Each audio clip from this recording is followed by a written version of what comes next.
Ladies and gentlemen, the President of the Republic of the Philippines, His Excellency Ferdinand R. Marcos Jr.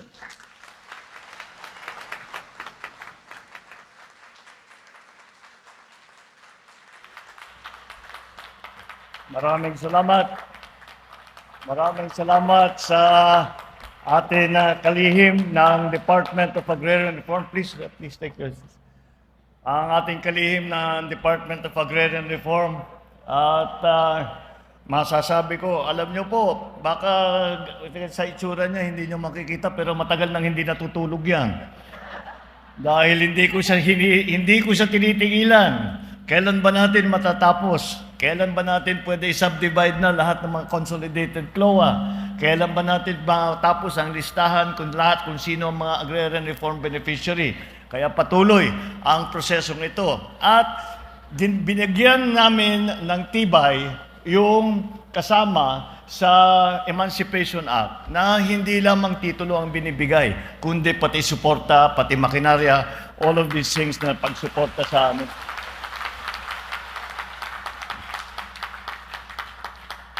The Agusan del Sur, 1st District Representative Alfelito Bascog, Agusan del Sur, 2nd District Representative Adolf Edward Plaza, Agusan del Sur Provincial Governor,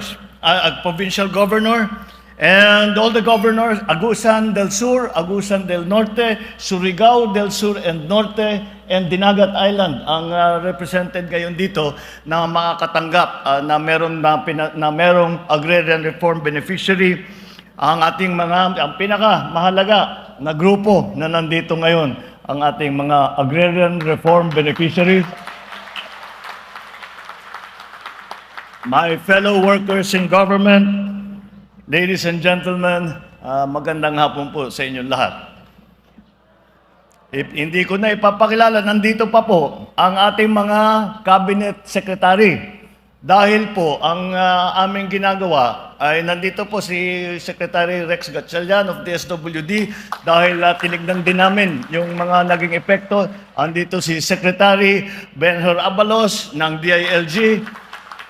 Andito rin ang DPWH, ang kalihim si Secretary Manny Bunuan, Secretary of Health, Secretary Ted Herbosa, at sa Department of Agriculture na marami siyang aayusin, si Secretary Kiko Laurel. Andito po silang lahat dahil ang approach po namin sa lahat ng mga problemang hinaharap ng pamahalaan ay hindi lamang ang isang departamento lamang ang humahawak. Dahil ang mga problema naman na hinaharap natin ay hindi ganun kasimple na isang department lang pwede na maayos. Kailangan ang tulong ng lahat ng iba't ibang departamento. Kaya po, ang tawag po namin dito is whole of government approach. Lahat ng ahensya, kung tayo'y nangangailangan ng tulong, lahat ng ahensya ng pamahalaan ay handang tumulong. Maraming salamat at sa mainit ninyong pagsalubong sa akin ngayong hapon na ito. Hindi ko man kayo nadalaw noong nangangampanya ako sa pagkapangulo, niyakap pa rin ako ninyo at ang aking pangarap na pagkakaisa ng ating bansa. Ibinigay niyo sa akin ang napakahalagang regalo, ang inyong pagtitiwala. I'm not here not only to thank you for your support in the last election, but also for your encouraging support for the programs under the banner of Bagong Pilipinas. Nandito po ako ngayon, hindi lang upang maggawad ng proyekto o magpasinaya ng mga bagong programa. Higit sa lahat, andirito ako ngayon upang magbigay ng aking matibay na garantiya na sa Bagong Pilipinas, ito ang ating puspusang gagawin. Develop Dinagat, Sulong Surigao, Abante Agusan. Hindi lang po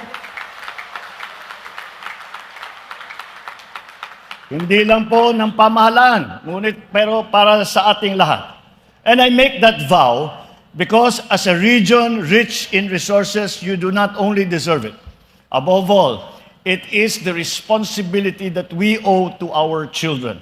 a deliverable to the next generation that we cannot fail.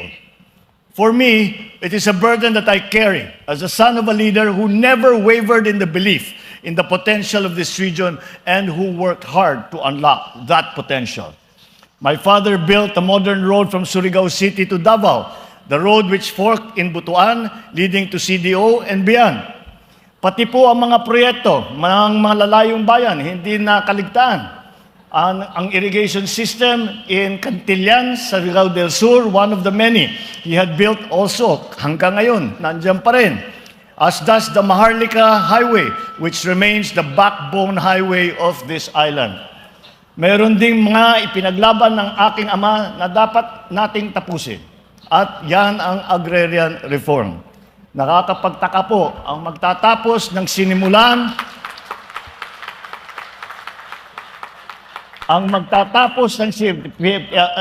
aming sinumpa, kaming dalawa ni Secretary Conrad Estrella, ay sinumpa namin na tatapusin namin ang pagbigay ng agrarian reform beneficiaries sa kanilang lahat ng kanilang benepisyo at ng tulong na ibibigay bago kami bababa sa aming mga posisyon.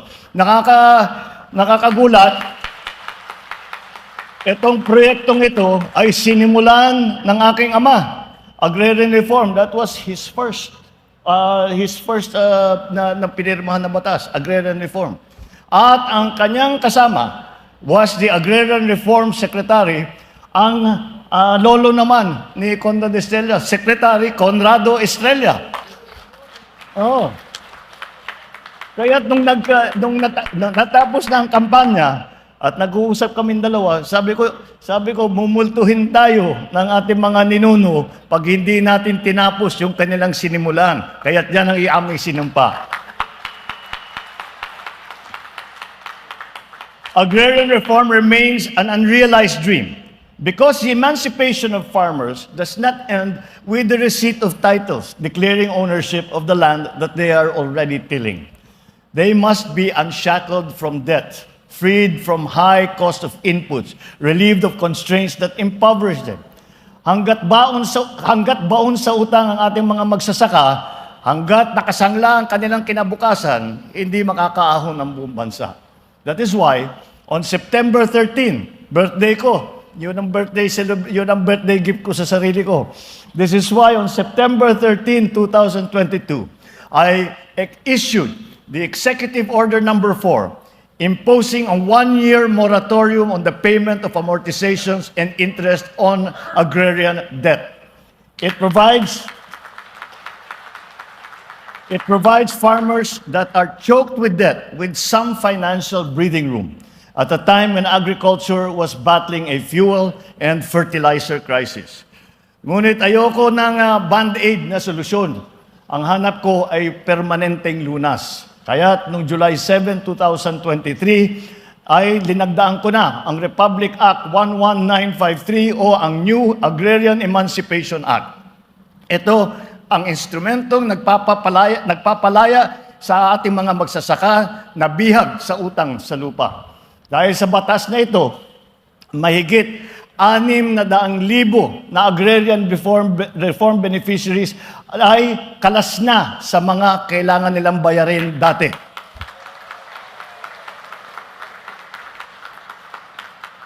Bagamat maituturing natin itong tagumpay, hindi pa tapos ang ating laban. Layunin kong matapos ang pamamahagi ng lupang saklaw ng Agrarian Reform Program bago matapos ang aking termino. Kaya masaya akong malaman na 90,000 land titles na ang naipamahagi ng DAR sa taong 2023, halos doble ng original na target na 50,000 lamang. At ang 3,184 na titulo na ipapamahagi natin sa araw na ito ay patunay na kanilang patuloy na pagsisikap. Sana nga, matuldukan na natin ang land distribution. Matagal na dapat dumating ito sa kanyang hantungan. Subalit, hindi natin wawakasan ang tulong sa ating mga magsasaka, ang suporta at ayuda para sa kanila.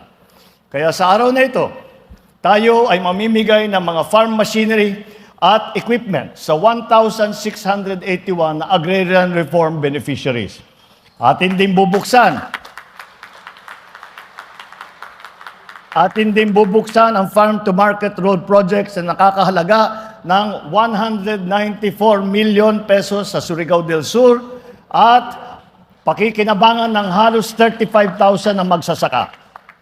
I'm also very happy with the establishment of the Agusan del Sur Provincial Soils Laboratory by the provincial government of Agusan del Sur. The first and the most modern of its kind, not only in Mindanao, it is the most modern in the Philippines. Napaka-importante po dahil nung pinuntahan namin yung site kung saan nalagay yung soil sa laboratory, napaka-importante po na malaman natin kung ano ang kalagayan ng lupa na tinataniman natin.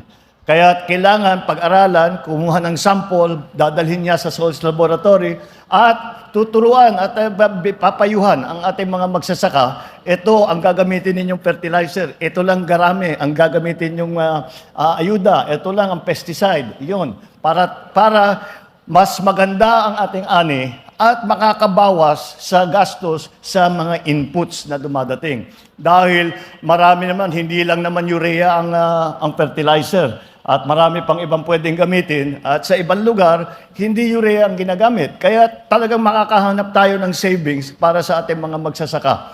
Dahil hindi lamang produksyon ang ating habol. Ay lagi natin pinag-uusapan, lagi natin naririnig. Pagandahin natin yung ani. Totoo rin, importante yun.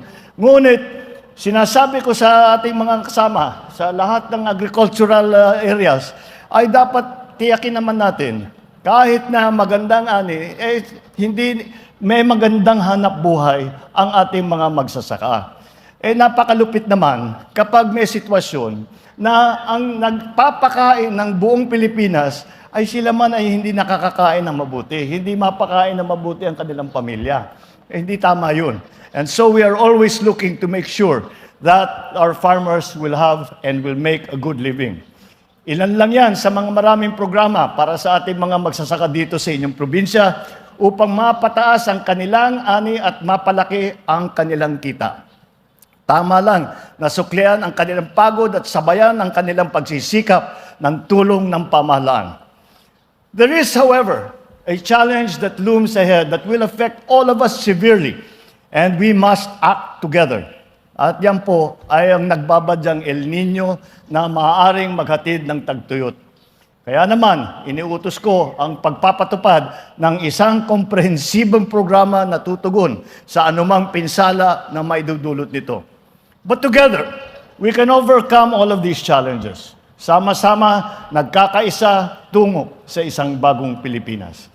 Muli, ikinagagalak ko pong makasama ang ating mga kababayan sa Caraga Region. Mabuhay po kayo, mabuhay ang ating mga magsasaka, mabuhay ang ating agrarian reform beneficiaries, at mabuhay ang bagong Pilipinas. Maraming salamat po at magandang pong hapon.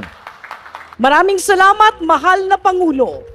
Inaanyayahan po ang lahat ng ating mga ARBs na tumayo at itaas ang mga titulo at makiisa sa ating group photo kasama ang ating mahal na Pangulo.